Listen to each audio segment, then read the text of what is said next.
रक्षिता के कमरे में यक्ष रक्षिता को उसके कमरे में ले आया था और इस वक्त वो बिस्तर पर लेटी हुई थी। रक्षिता का हाथ यक्ष के हाथ में था और वो गौर से उसकी उंगली को ऑब्जर्व कर रहा था। यक्ष ने रक्षिता की हथेली को चूम लिया और कहा, तुम मुझसे छुटकारा नहीं पा सकती रक्षिता, तुम केवल मेरी हो और मैं तुम्हें कभी खुद से दूर नहीं जाने दूंगा। यक्ष की आंखों में जुनून देखा जा सकता था। उसने अपनी आंखें बंद की और रक्षिता की जख्मी उंगली को अपने हाथों में लिया। अपने जादू का इस्तेमाल करके यक्ष रक्षिता के घाव को भरने की कोशिश कर रहा था और उसने कुछ पल में ये कर दिखाया। यक्ष रक्षिता के रिएक्शन को समझ सकता था, इसलिए उसने फैसला कर लिया था कि वो रक्षिता को दूसरे तरीके से अप्रोच करेगा। पर पहले ये जरूरी था कि रक्षिता अभी वाला हादसा भूल जाए। यक्ष ने रक्षिता के माथे पर हाथ रखा और अपनी आंखें बंद कर ली। कुछ देर पहले जो हादसा हुआ था अब वो रक्षिता की यादों से पूरी तरह मिट चुका था। उसे केवल यही याद था कि उसने अपने सपने में यक्ष को देखा, इसके अलावा कुछ भी नहीं। ये सब करने के बाद यक्ष ने सोचा, जो गलती मैं पहले कर चुका हूँ वो मुझे दोबारा नहीं करनी चाहिए। रक्षिता के साथ जबरदस्ती करना ठीक नहीं है। स्मृति को तो मैंने खो दिया, मगर रक्षिता के साथ मैं रिस्क नहीं ले सकता। मुझे अपनी पूरी जिंदगी अब रक्षिता के साथ ही बितानी है, इसलिए मुझे सब्र से काम लेना होगा और प्यार से रक्षिता को अपना बनाना होगा। मुझे रक्षिता की आंखों में अपने लिए नफरत नहीं बल्कि प्यार देखना है। काफी देर तक यक्ष रक्षिता के चेहरे को निहारता रहा और सोचता रहा कि उसे आगे क्या करना है। जब उसने सब सोच लिया तो उसके चेहरे पर एक संतुष्टि से भरी मुस्कान आ गई। यक्ष ने बड़े प्यार से रक्षिता के होंठों को चूमा और कुछ देर उसके बगल में लेट गया। यक्ष ने फिर रक्षिता की कमर पर अपने हाथों को फेरा और उसे अपने करीब खींच लिया। फिर उसकी पीठ पर अपने हाथ फिराए। उसकी उंगलियों की ठंडक रक्षिता को और भी पास खींचने लगी। तुम्हारी ये गर्माहट रक्षिता मेरे दिल की धड़कन को तेज कर देती है। 2 घंटे बाद रक्षिता गहरी नींद से जाग चुकी थी और 2 घंटे पहले जो कुछ भी हुआ उसे भूल चुकी थी। यक्ष से वो हकीकत में मिली ये बात रक्षिता के सिस्टम से बाहर हो चुकी थी और उसे बस इतना याद था कि उसने सपने में एक बहुत हैंडसम अजनबी को देखा था जिसने उसकी मदद की थी। रक्षिता ने अंगड़ाई ली और उठकर खिड़की के पास जाकर खड़ी हो गई। रक्षिता ने हैरानी से कहा, ओह माय गॉड, इतना ज्यादा उजाला, मैं इतनी देर तक कैसे सोती रह गई? मुझे सुबह जल्दी उठना था और उसने फटाफट अपना फोन चेक किया तो पता चला कि सुबह के 9 बज रहे थे। रक्षिता ने तुरंत अपने कपड़े उठाए और शावर लेने के लिए बाथरूम में चली गई। नहा धोकर उसने अपने लिए नाश्ता तैयार किया और नाश्ता खाने के बाद साफ सफाई का सामान लेकर गार्डन में पहुंच गई। उसने चिड़चिड़े लहजे में कहा, डैम, ये इतना बड़ा बगीचा अकेले साफ करना काफी थकान और मेहनत का काम है। ऊपर से कई सालों से इस गार्डन की सफाई नहीं हुई है तो मुझे एक्स्ट्रा मेहनत करनी होगी। रक्षिता ने सोचने में अपना ज्यादा वक्त बर्बाद नहीं किया और तुरंत सफाई के काम में जुट गई। गार्डन में काफी सारी जंगली घास जम गई थी और इतने सालों में कभी तेज हवा चली होगी तो आसपास का कचरा भी गार्डन में ही इकट्ठा हो गया था। वो भी रक्षिता को ही साफ करना पड़ा। कई घंटों की मेहनत के बाद रक्षिता ने चैन की सांस ली। उसने हाफते हुए कहा, चलो ये भी हो ही गया, पीछे वाले एरिया की साफ सफाई बाद में करूंगी, अभी मुझे आराम की सख्त जरूरत है। रक्षिता ने कभी इतना भारी काम नहीं किया था, इसलिए उसे ज्यादा थकान हो रही थी और अब तो उसके हाथ भी दुखने लगे थे। इसलिए उसने फैसला किया कि वो अभी थोड़ा आराम करेगी और लंच के बाद बाकी की सफाई कंटिन्यू करेगी। बेडरूम के अंदर रक्षिता बेड पर लेटकर अपनी माँ से फोन पर बात कर रही थी कि सब कुछ सही चल रहा है और हवेली बेचने के बाद वो घर लौट आएगी। अपनी माँ से बात करने के बाद रक्षिता ने कुछ दोस्तों के मैसेजेस के रिप्लाई किए और फिर अलार्म सेट करने के बाद फोन साइड में रख दिया। अब वो चुपचाप सीलिंग को देख रही थी क्योंकि भले ही उसे नींद आ रही थी मगर उसकी आंखें बंद होने को तैयार नहीं थी। अचानक ही खिड़की की ओर से तेज हवा कमरे में बहने लगी। रक्षिता को ऐसा महसूस हो रहा था जैसे कोई उसके बालों को सहला रहा था और उसे थपकी देकर सुलाने की कोशिश कर रहा था। ये बहुत अच्छी फीलिंग थी और इससे रक्षिता जल्दी ही नींद के आगोश में सो गई। रक्षिता के सोने के कुछ मिनट बाद ही कमरे में काला धुआं फैल गया और यक्ष प्रकट हुआ। वो रक्षिता के ही बगल में बिस्तर पर लेटा हुआ था। यक्ष ने बड़े आराम से रक्षिता को अपनी बाहों में लिया और अपनी आंखें बंद कर ली।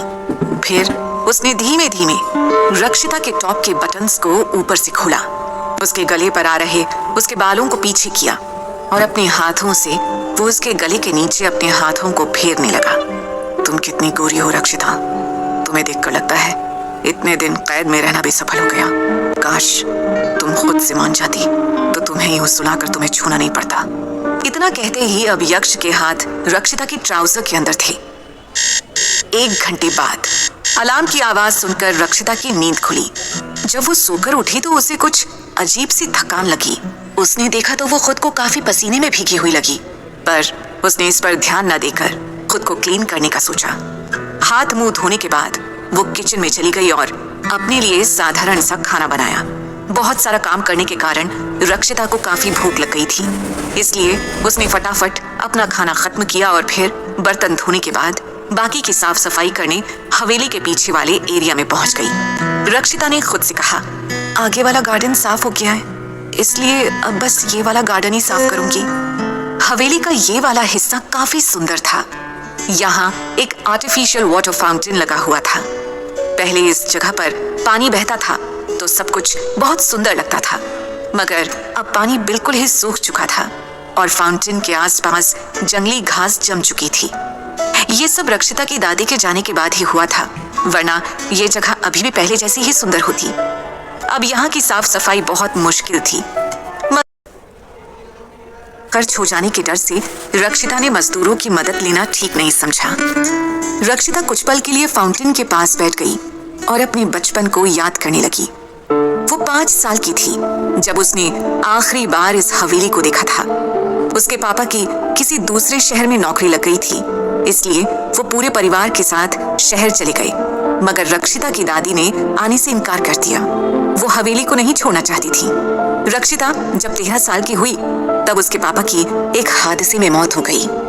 रक्षिता पढ़ाई कर रही थी, इसलिए वो और उसकी माँ हवेली वापस नहीं लौटे, मगर जब रक्षिता 15 साल की हुई तब उसकी माँ अक्षरा को सुरेश नाम के एक आदमी से प्यार हो गया था। रक्षिता की दादी को इस बारे में जब पता चला तो उन्होंने इस रिश्ते का विरोध किया, क्योंकि सुरेश को जुआ खेलने की लत लगी हुई थी। उन्होंने रक्षिता की माँ को 2 ऑप्शंस दिए कि या तो वो हवेली वापस लौट आए और रक्षिता को एक अच्छी जिंदगी दे, या फिर हमेशा हमेशा के लिए उनसे सारे रिश्ते तोड़कर अपने लवर के साथ चली जाए। अक्षरा ने सुरेश का साथ चुना, इसलिए रक्षिता की दादी ने उनके लिए हवेली और अपने दिल के सभी दरवाजे बंद कर दिए।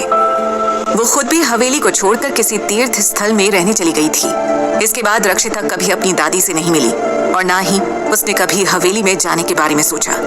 बस फिर क्या था, इसके बाद से ही रक्षिता और उसकी माँ की फाइनेंशियल कंडीशन खराब हो गई थी, क्योंकि उसकी दादी ने उन्हें पैसा देना बंद कर दिया था और सुरेश सारा पैसा जुआ खेलने में उड़ा देता था। कई साल बीत गए। सुरेश के जुआ खेलने की लत के साथ साथ कर्जा बढ़ता गया और एक दिन किसी ने उसका खून कर दिया। उसी के कुछ महीने बाद रक्षिता की दादी चल बसी और अपनी हवेली रक्षिता के नाम कर गई। सुरेश ने जो कर्जा लिया था वो रक्षिता के कंधों पर आ गया था। उसकी माँ भी बीमार हो गई थी और अभी 2 छोटे सौतेले भाई बहन थे जो स्कूल जाते थे, तो उनका खर्चा भी रक्षिता को ही उठाना पड़ रहा था और हाल ही में उसकी नौकरी भी चली गई थी। अपनी जिंदगी के बारे में सोचकर रक्षिता की आंखें भर आई थी और जिस हवेली में उसका बचपन बीता उसे बेचने के ख्याल से रक्षिता का दिल भारी हो गया। उसने गिल्ट भरे भाव से कहा, आई एम सो सॉरी दादी, मैं ये हवेली कभी नहीं बेचना चाहती थी, मगर मुझे इस समय पैसों की बहुत जरूरत है। हो सके तो मुझे माफ कर दीजिएगा, क्योंकि मैं ये जानबूझकर नहीं कर रही हूँ, ये मजबूरी है मेरी। रक्षिता ने एक गहरी सांस ली। वो सोच रही थी कि अगर उसके पास बहुत सारा पैसा होता तो वो कभी इस हवेली को ना बेचती। इस हवेली से रक्षिता की काफी सारी यादें जुड़ी थी। भले ही उसे ज्यादा कुछ याद नहीं था, मगर अपने बचपन का सबसे ज्यादा अच्छा समय उसने इसी घर में बिताया था, अपनी दादी और पापा के साथ। रक्षिता ने रुआंसी आवाज में कहा, मिस यू सो मच पापा, काश आज आप होते तो मेरी जिंदगी आज ऐसी नहीं होती। मैं ये हवेली नहीं बेचना चाहती, मेरी बचपन की सबसे अच्छी यादें जुड़ी हैं इससे, मगर मजबूरी के आगे मुझे झुकना पड़ रहा है। अगर हालात कुछ अलग होते तो मैं ये हवेली कभी नहीं बेचती। जब रक्षिता फाउंटेन के पास बैठकर अपने दिल का दर्द बयां कर रही थी उसी समय यक्ष भी हवा के जैसे उड़ता हुआ रक्षिता के पास पहुंचा और गलती से उसने रक्षिता की सारी बातें सुन ली। यक्ष ने दया के भाव से कहा, ओह स्वीट हार्ट, तुम ये हवेली नहीं बेचना चाहती तो कोई बात नहीं, ये नहीं बिकेगी। तुम मेरी हमसफर हो, इसलिए तुम्हारी सारी परेशानियों का हल निकालना मेरी जिम्मेदारी है। तुम बिल्कुल चिंता मत करो, मैं तुम्हारी मदद करूंगा। जल्दी ही तुम्हारे पास पैसों की तंगी खत्म होगी और तुम्हें यह हवेली नहीं बेचनी पड़ेगी। यक्ष देख रहा था कि रक्षिता रो रही है और वो उसे कंफर्ट करना चाहता था, मगर कुछ सोचकर उसने अपने कदम पीछे खींच लिए और गायब हो गया। अभी तक जो हल्की ठंडी हवा चल रही थी गायब हो गई। रक्षिता को कुछ देर के लिए अपने आसपास किसी की मौजूदगी का एहसास हुआ। उसने जल्दी से अपने आंसू पोंछे और इधर उधर देखा, मगर यहाँ तो कोई भी नहीं था। रक्षिता ने सोचा, कुछ तो अजीब है इस हवेली में। जब से मैं यहाँ आई हूँ तब से मुझे ऐसा लग रहा है जैसे कोई मेरे आसपास ही है, पर मेरे अलावा यहाँ किसी और का होना नामुमकिन है। ये कोई वहम है या फिर यहाँ कोई भूत प्रेत घूम रहा है। भूत प्रेत का ख्याल रक्षिता को थोड़ा डरावना लगा, पर फिर उसने इस बात को इग्नोर कर दिया क्योंकि वो अभी तक बिल्कुल सेफ थी। उसने कंधे उचकाते हुए कहा, मैं शुरू से ही इन चीजों के बारे में सोच रही थी, शायद इसलिए अब मुझे वहम होने लगा है। ऊपर से ये अजीब सी अंगूठी, खैर मुझे नहीं लगता कि कोई बेवजह मुझे नुकसान पहुंचाएगा, इसलिए ज्यादा चिंता करने की कोई जरूरत नहीं है। कुछ इस तरह रक्षिता ने खुद को समझा लिया था।